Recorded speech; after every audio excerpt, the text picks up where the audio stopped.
All right, you're going to see where I get paid today on this one. So maybe if you want to go to the microwave, pop in some popcorn real quick and come back and watch this for a few minutes, that might be a great idea because we're going to be here for a few minutes. So let's identify the problem and let's work the problem until we get to go home. So left side, right side. First of all, which side looks more complicated to you? I don't know if I'm in the way. It looks like the left side is more complicated to me. So let's just start working this down a little bit. It looks like I'm going to try to add these two fractions, and adding two fractions, even in trigonometry world, requires a common denominator. So let's go ahead and cosine of x all over 1 plus sine of x plus 1 plus sine of x all over cosine of x. All right, so common denominator, let's multiply this side both by cosine of x all over cosine of x.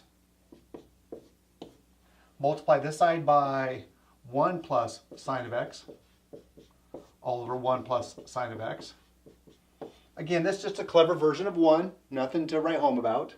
Likewise over here. So let's go ahead and multiply those through. So I have cosine squared of x all over cosine 1 plus sine of x.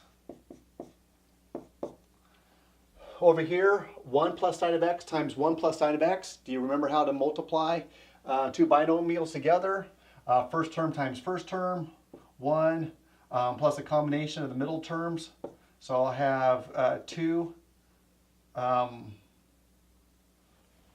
have sine of x plus sine of x gives me 2 sine of x's plus sine squared of x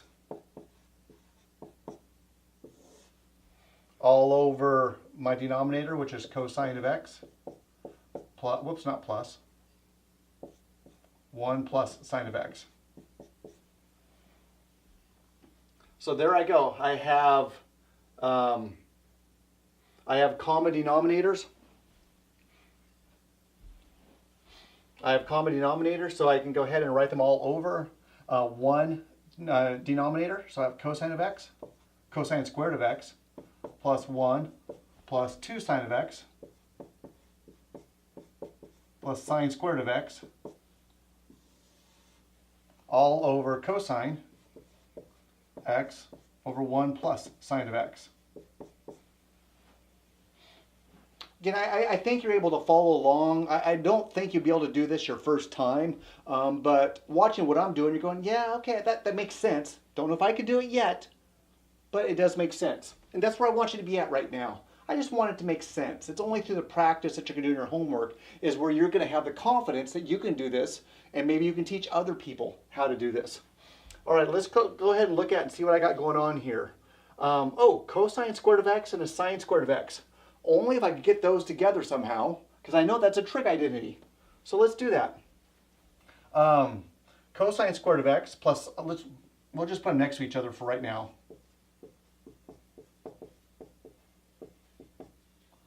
Plus 1 plus 2 sine of x all over what I have going on.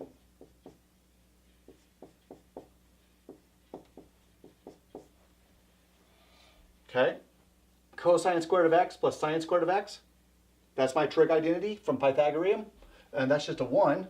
So let's just make that a 1 plus a 1 plus 2 sine of x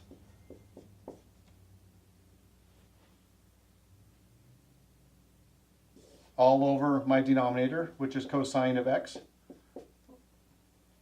times 1 plus sine of x. All right, I'm getting a little cramped, so I'm going to write it up over here, what I have right now. I'm just going to add these 1 plus 1 on the next step. So I have 2 plus 2 sine of x all over cosine of x times 1 plus sine of x.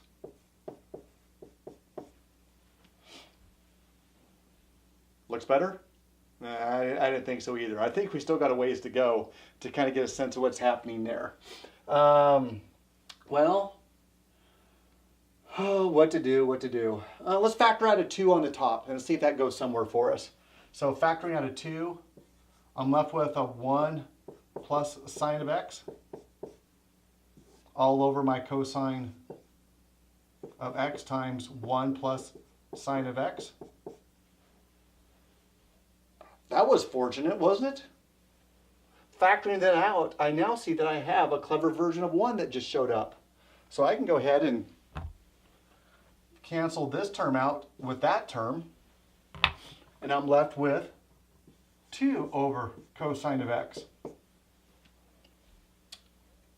Cosine of x, it's a reciprocal function, and so when I have cosine of x in the denominator and 1 in the top, basically this is a 2 times a 1 over cosine of x. Was that helpful? So 1 cosine of x is my secant of x.